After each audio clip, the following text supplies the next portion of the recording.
मंगलमय ढंग से मेरे महादेव का विवाह पार्वती माँ के साथ संपन्न हुआ। शंकर जी लौट करके अब कैलाश पर आए हैं। ध्यान दीजिएगा, सारे देवताओं ने कहा महाराज हमको विदा करिए। शंकर जी ने कहा तुम लोगों को बुलाया है किसने था जो हम विदा करें? तुम लोग स्वयं से आए थे, विवाह में सम्मिलित हुए, अब अपने अपने घर जाओ। सारे देवता अपने अपने घर को चले गए। एक कथा ऐसी भी आती है कि जब शंकर जी कैलाश की ओर चले तो माता पार्वती के मन में बड़ी इच्छा थी कि जब मैं कैलाश पर जाऊंगी तो वहाँ सुंदर सा महल होगा, सुंदर सा घर होगा, महादेव को किस चीज़ की कमी है, नौकर चाकर लगे होंगे, हाँ बढ़िया खूब बढ़िया मार्बल टाइल्स लगा होगा, लग्जरी रूम बना होगा। पर बर्फ के पहाड़ पे पहुंच गई। चलते चलते शंकर जी ने बारात रोक दिया, नंदी को रोक दिया। माता जी ने धीरे से कहा बाबा आगे चलिए, आगे घर पहुंचिए, घर यहाँ क्यों रुक गए? शंकर जी ने कहा देवी घर यही तो है अपना घर, घर आ गया उतरो। माता जी ने चारों ओर देखा तो चारों ओर पहाड़ ही पहाड़। कहा बाबा ये घर है कि पहाड़ है? कहा देवी मैं तो पहाड़ पे ही रहता हूँ, यही मेरा घर है। माता जी ने कहा भोले बाबा अभी तक आप जैसे रहे वैसे रहे, पर अब आप विवाह करके मुझे ले आए हो तो एक घर तो चाहिए ना। बिना घर के हम कैसे रहेंगे और बिना घर के हमारी सुरक्षा कैसी रहेगी? शंकर जी ने कहा देवी हम तो यही कहते कि अपने भक्तों का घर, हृदय ही हमारा घर है, उसी में हम रह लेंगे और ये कैलाश तो अपना परमानेंट है ही, यही हम निवास करेंगे। लेकिन माताएं एक बार जब जिद कर लें तो जिद कर ले, वो किसी की सुनती नहीं है। घर नहीं होता तो पति पे चिल्लाएंगे घर नहीं है, और घर बनवा दे अगर 3 तल्ले का तो कहेंगे झाड़ू पोछा करो। इतना बड़ा बनवाने की क्या जरूरत थी, करो झाड़ू पोछा। अब बेचारे पति भी सोचे घर न हो तो घर घर चिल्लाएगी, और घर बनवा दे तो झाड़ू पोछे को चिल्लाएगी। समस्या दोनों ओर से। शंकर जी ने कहा देवी झंझट नहीं है झाड़ू पोछे का, घर के सफाई की झंझट नहीं, हर महीने झाड़ू उठा के झाला साफ करना होगा, कोने कोने वो किनारे किनारे की सफाई करनी होगी, हाँ टाइल्स मार्बल लगा होगा तो रोज पोछा करवाना पड़ेगा उस पर। अपना कैलाश है, आराम से रहो, इसी पे कोई झंझट नहीं, न झाड़ू पोछे का झंझट, न घर के सफाई की झंझट, न डेंटिंग पेंटिंग की झंझट, अपना कैलाश सबसे बढ़िया। माता जी ने तो जिद कर लिया, नहीं बाबा हमको घर चाहिए, हमको घर चाहिए। अब शंकर जी को करना ही क्या है, आवाज लगाया विश्वकर्मा, प्रकट हो गए विश्वकर्मा भगवान। हाँ महाराज कहिए क्या क्या है? शंकर जी ने कहा देवी जी की इच्छा है कि इनको घर चाहिए, ऐसा घर बनवाओ कि न भूतो न भविष्यति, ऐसा घर इनको बना के दीजिए न भूतो न भविष्यति। और सुनिए ऐसा दिव्य भवन होना चाहिए कि आज तक ऐसा भवन किसी ने देखा ही न हो, जगत विख्यात भवन होना चाहिए। और इनकी जैसी इच्छा है इनके इच्छा के अनुरूप भवन बनाइए। विश्वकर्मा भगवान को क्या करना था, एक नक्शा बनाया, माता जी को दिखाया, माता जी ठीक है, माता जी ने कहा नक्शा पास। अब जैसे ही नक्शा पास किया विश्वकर्मा भगवान ने हाथ में जल लिया और जल लेकर ज्यों छींटा मारा, सुंदर भवन बन के तैयार हो गया। महादेव ने पूछा क्या है इस घर का नाम? विश्वकर्मा भगवान ने कहा लंका, जग विख्यात नाम ते ही लंका। इस घर का नाम है लंका, और वो सोने का चमचमाता हुआ भवन दिव्य और समुद्र के बीचों बीच नगर का निर्माण हुआ। शंकर जी ने कहा देवी बन गया घर, चलिए। माता जी ने कहा बाबा नया नया घर बने तो गृह प्रवेश कराते हैं, पंडित जी को बुलाइए, गृह प्रवेश कराइए, तब हम चलेंगे। शंकर जी ने नजर दौड़ाया तो कौन ब्राह्मण बुलाए गृह प्रवेश के लिए? याद आया कि आजकल अपना ही चेला एक बड़ा विद्वान है, क्या नाम है कहिए? रावण। बुलाया रावण को, रावण को मिला मौका, आज मैं कर्मकांड ऐसा करवाऊंगा बाबा भी देखेंगे। विद्वान तो था ही, वो श्लोक पढ़ के पूजन करवाना शुरू किया। स्वस्ति वाचन का ही मंत्र इतना गजब का बोला कि शंकर जी मंत्रमुग्ध हो गए। निकाला 21,000 रुपये पहले ही दक्षिणा लो, पहले संकल्प में। हाँ, ऐसा दिव्य दिव्य महाराज शंकर जी प्रसन्न हो गए। वाह वाह चेला वाह, अरे आखिर है तो मेरा ही चेला। संकल्प में ही माला माल कर दिया शंकर जी ने। खूब बढ़िया विधिवत रावण ने पूजन करवाया, पूजन संपन्न हुआ। रावण ने कहा महाराज हो गया पूजन, प्रवेश करिए। शंकर जी प्रवेश करने लगे। माता जी ने कहा रुकिए रुकिए बाबा। शंकर जी ने कहा क्या हो गया? बोले बिना दक्षिणा दिए ही चले जाओगे? पहले ब्राह्मण को दक्षिणा दीजिए, प्रणाम करिए। बिना दक्षिणा के कोई भी पूजा पाठ सफल नहीं होता। माताएं होती बहुत धर्मात्मा है। भाई लोग मंदिर में जाएं और मंदिर में चढ़ावा चढ़ाना हो तो खोजेंगे हरी वाली चढ़ाए कि पीली वाली, नीली वाली चढ़ाए कि वो बड़ी वाली की छोट, कौन सी नोट चढ़ाए। फिर मन में आएगा चलो 11 रुपया चढ़ा देते हैं, और आते आते एक का सिक्का आरती में डाल के जयराम जी की। और माताएं गई अगर कई मंदिर में और उनको चढ़ाने की बारी आई तो ये नहीं देखेंगे 500 वाला है कि 100 वाला, निकाला जयराम जी की। तो माताएं धर्म कर्म में थोड़ी सी आगे होती हैं। माता जी ने कहा प्रभु ऐसे थोड़ी चले जाओगे, पहले दक्षिणा दो, ब्राह्मण का सत्कार करो, कथा हो, हवन हो, पूजन हो, सत्यनारायण भगवान की कथा हो। जब तक आप दक्षिणा नहीं देंगे तब तक उसका फल मिलने वाला नहीं है। आप घर में सत्यनारायण भगवान को बुलाते हैं, ब्राह्मण देवता को बुलाते हैं सत्यनारायण भगवान की कथा के लिए। ब्राह्मण देवता को दक्षिणा देकर आप प्रणाम करते हैं, ठीक है आप जो भी दक्षिणा दीजिए, लेकिन एक बार जाते जाते पूछ लीजिए गुरुजी आप संतुष्ट तो हैं? हमारा जितना सामर्थ्य था हमने किया, अगर कुछ कम पड़ रहा हो तो आप बस आशीर्वाद देना, और जो भी हमारे पास भाव भेंट है आप स्वीकार करना, संतुष्ट हो के जाना। हाँ, तो ब्राह्मण संतुष्ट है तो आशीर्वाद देकर जाएगा। माँ ने कहा पहले दक्षिणा दो, प्रणाम करो, सत्कार करो ब्राह्मण का। शंकर जी मुस्कुराए, कहा देवी दक्षिणा वक्षिणा देने के चक्कर में मत पड़ो, ये खतरनाक ब्राह्मण है, खतरा हो जाएगा। लेकिन माता जी ने कहा बिना दक्षिणा के हम घर में प्रवेश ही नहीं करेंगे, जब तक दान न हो गृह प्रवेश का आनंद कहाँ से आएगा। शंकर जी ने कहा देवी जब तुम्हारी इच्छा है तो घर बन गया, तुम्हारी इच्छा हो गया तो अब दान भी करो, चलो क्या चाहिए ब्राह्मण देवता।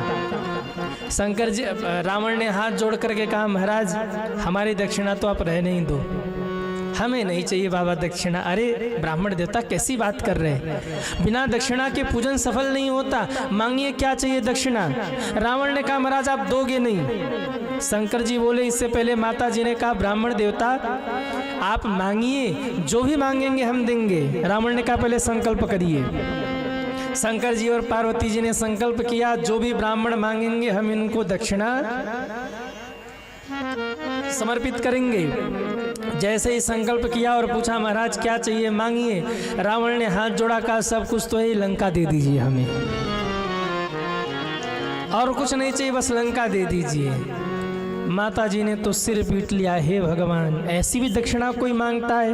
और शंकर जी कहा तथास्तु।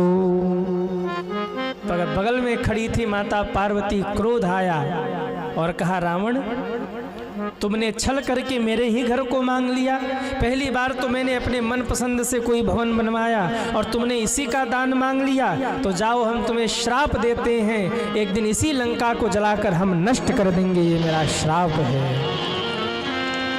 एक दिन यही लंका तुम्हारे दुख के कारण, तुम्हारे लिए दुख का कारण बनेगा, ये मेरा श्राप है तुम्हें। और ऐसा कहकर पार्वती माँ शंकर जी के साथ कैलाश पर आ गई। शंकर जी ने कहा देवी हमने पहले ही कहा था अपना कैलाश ही बढ़िया है, तुम फालतू के घर के चक्कर में पड़ गई, अपना कैलाश ही बढ़िया है। बाबा कैलाश पर आए और कैलाश पर कुटिया बनाकर मेरे महादेव ने निवास किया। अरे पर्वत पर कुटिया बनाई रे। विवाह के बाद बाबा ने नई नई कुटिया बनाई है। कितने लोग चलेंगे शंकर जी की कुटिया देखने? हाथ उठाओ। वाह, चलिए आप लोगों को शंकर जी की कुटिया घुमा के लाते हैं। हाँ, आप लोग भी रावण की तरह दान मत मांग लेना, बाबा कुटिया ही दे दो। अरे पर्वत पर कुटिया बनाई रे, भोले बाबा तुमने पर्वत पर कुटिया बनाई रे, पर्वत पर कुटिया बनाई रे, भोले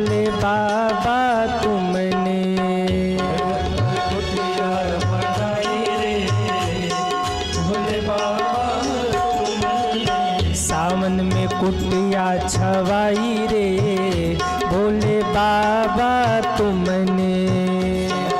कुटिया छवाई रे भोले बाबा। सभी ताली बजाते हुए हरि बोल। जय हो।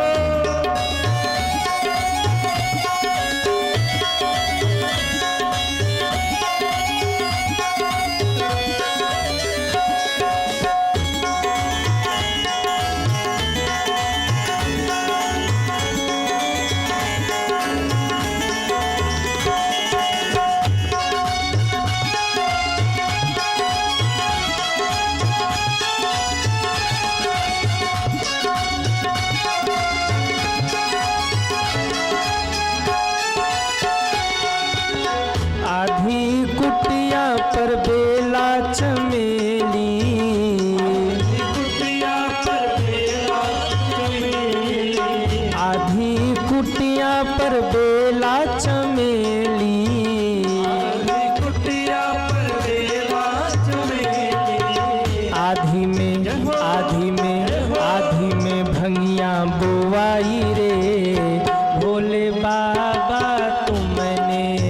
आधी में भंगिया बुआई रे भोले बाबा तुमने। पर्वत पर कुटिया बनाई रे भोले बाबा तुमने। कुटिया बनाई रे जय हो। भोले बाबा तुमने।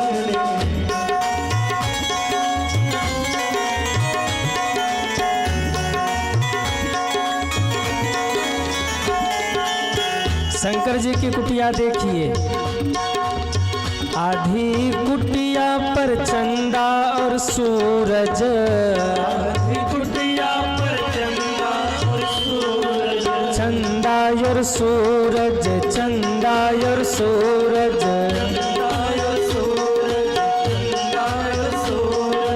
ओ आधी कुटिया पर चंदा और सूरज,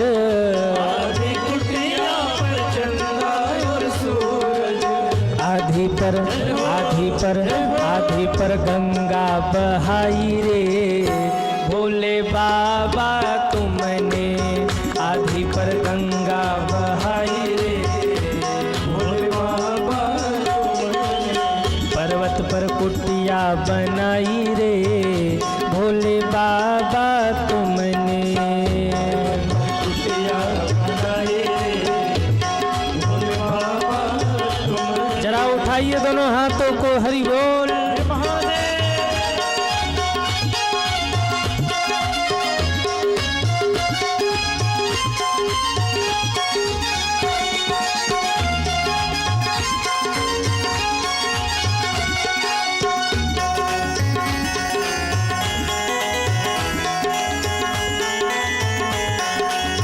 आधी कुटिया में नंदी बसाई, कुटिया में नंदी बसाई। नंदी आगे बाबा हम कहाँ जाएं? शंकर जी ने कहा आजा बैठ। आधी कुटिया में नंदी बसाई, कुटिया में नंदी बसाई। माने का पूरी दुनिया भर लो कुटिया में, रख लो सबको यहीं पर, हम कहाँ रहेंगे? शंकर जी ने कहा देवी नाराज क्यों होती, आओ आओ तुम भी आ जाओ। आधी में गौरा बिठाई रे भोले बाबा तुमने। आधी में गौरा बिठाई रे भोले बाबा तुमने। पर्वत पर कुटिया बनाई रे भोले बाबा तुमने। ऐसे नहीं, सभी दोनों हाथ ऊपर करिए। पर्वत पर कुटिया बनाई रे भोले बाबा तुमने।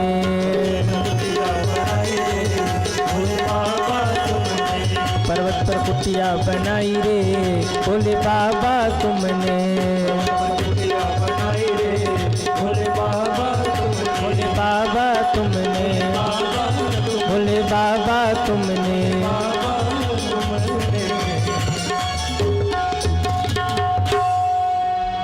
घुमाए शंकर जी की कुटिया, अरे पर्वत पर कुटिया बनाई रे भोले बाबा आधी कुटिया पर भिक्षु ततया, आधी कुटिया पर भिक्षु सांप भूत प्रेत आधे में हो गए और आधे में अर्जी लगाई रे भोले बाबा। आहा पर्वत पर कुटिया बनाई रे भोले बाबा। बोलिए शंकर भगवान की। थोड़ा सा इको दे दीजिए हल्का सा। नमः पार्वती पते हर हर महादेव। ये कथा ब्रह्मा जी नारद जी को सुना रहे हैं और कथा सुनाते सुनाते ब्रह्मा जी कहते हे नारद चरितम शृणु वक्ष्यामि शशि मौलिस्तु नारदः गुह जन्म कथा दिव्याम तारकासुर शब्दधम।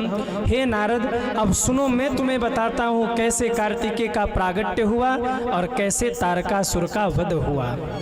और हे नारद ये कथा साधारण नहीं है, ये तारकासुर के वध की कथा और कार्तिकेय भगवान के जन्म की कथा जो ध्यान से सुन ले महादेव उसके जीवन के सारे पापों को नष्ट कर देते हैं। आप में से कितने लोग चाहते हैं कि हमारे जीवन का पाप नष्ट हो जाए? वो हाथ उठाएं। वाह, कम से कम स्वीकार तो किया हम पापी हैं, वरना आज तो पापी व्यक्ति अपने आप को पापी कहने में भी संकोच करता है। जो जितना पापी उतना ही धर्मात्मा बना घूमता रहेगा। भैया हमसे बड़ा धर्मात्मा कोई नहीं है। हाँ, आजकल धर्मात्माओं की भी सूची गजब की हो गई है। एक आदमी ने दान किया, गुप्त दान, और कहा देखो दान गुप्त ही होता है, नाम मत बोलना, गुप्त ही रहेगा। अब बोले जैसे ही गुप्त दान उसने किया, समिति के लोगों ने उसका नाम अनाउंस किया, फलाने व्यक्ति ने गुप्त दान, नहीं पहले का एक व्यक्ति ने गुप्त दान किया है। अब वो सज्जन सामने बैठे थे, जैसे अनाउंसर महोदय उतरे, कहा महाराज अरे गुप्त दान बोलना था, हमारा नाम तो कम से कम बोल देते कि हमने गुप्त दान किया है। मंच संचालक फिर मंच पे गए, कहा फलाने व्यक्ति ने गुप्त दान, फिर उतर के गए तो फिर कहा महाराज कम से कम ये तो बता देते कि सामने ही बैठे हैं। फिर वो गया मंच संचालक, उसने जाके कहा सामने बैठे श्रीमान जी फलाने इन्होंने गुप्त दान। फिर जैसे उतरा फिर कहा भैया कम से कम ये तो बता देते कि लाल शर्ट पहन के बैठे हैं। फिर जैसे ही नाम जाके बोला फलाने व्यक्ति सामने बैठे लाल शर्ट पहन के इन्होंने गुप्त दान। मंच पे जैसे ही चढ़ा फिर उतरा, हाथ जोड़ के कहा भैया कम से कम मंच पे तो बुला लेते। अब की बार उसने जाकर कहा फलाने व्यक्ति ने इतना रुपया गुप्त दान दिया है और भैया ये मंच पर आ जाए, पटका पहना दिया जाए, टोपी पहना दिया जाए, पर है गुप्त दान ही। अब उसको संतोष, हाँ अब ठीक है। तो बताओ क्या मतलब रह गया? गुप्त दान भी हो गया और सब कुछ चाहिए भी, सम्मान भी मिल जाए, पटका भी मिल जाए, टोपी भी मिल जाए, लाल शर्ट भी पहने, ये भी बता दो, और है गुप्त दान। तो भैया आजकल पापी व्यक्ति अपने आप को पापी नहीं कहना चाहता, पर अच्छे हैं आप लोग जो कह रहे कि हमारे पाप नष्ट हो जाए। हाँ, अगर अपने आप को पापी मान लिया तो समझ लीजिए भोले बाबा की कृपा बरस गई।